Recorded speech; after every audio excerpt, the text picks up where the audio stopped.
चला आज बनवूया पंढरपूर स्पेशल बाजारी आमटी। त्यासाठी 2-2 चमचे डाळी घेतल्या आहेत। यामध्ये मसूर डाळ, मूग डाळ, हरभरा डाळ, चना डाळ आणि उडीद डाळ। डाळी स्वच्छ धुवून कुकरमध्ये काढून त्यात 1.25 ग्लास पाणी, थोडंसं तेल घालून कुकरच्या 4 शिट्ट्या काढून घ्यायच्या आहेत।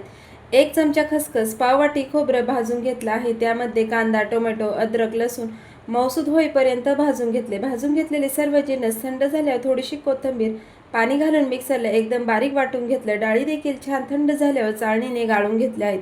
बारीक केलेल्या डाळीमध्ये गरम पाणी घातलं आणि छान असं मिक्स करून घेतलं। कढईमध्ये फोडणी करता जास्तीचं तेल घातलं। यामध्ये जिरी, मोहरी, कढीपत्ता, बनवून घेतलेलं वाटण घातलं। काही सुके मसाले घातले। यामध्ये धना पावडर, गरम मसाला, मिरची पावडर, गोडा मसाला, गरम केलेलं पाणी घालून मोठ्या आचेवर एक उकळी काढून घ्यायची आणि मध्यम आचेवर 4 ते 5 मिनिट शिजवून घ्यायची आहे। भन्नाट चवीची झणझणीत आमटी भाकरीसोबत सर्व करायची। सविस्तर रेसिपी चॅनलवर अपलोड आहे, त्यासाठी खाली दिलेल्या त्रिकोणावर क्लिक करा।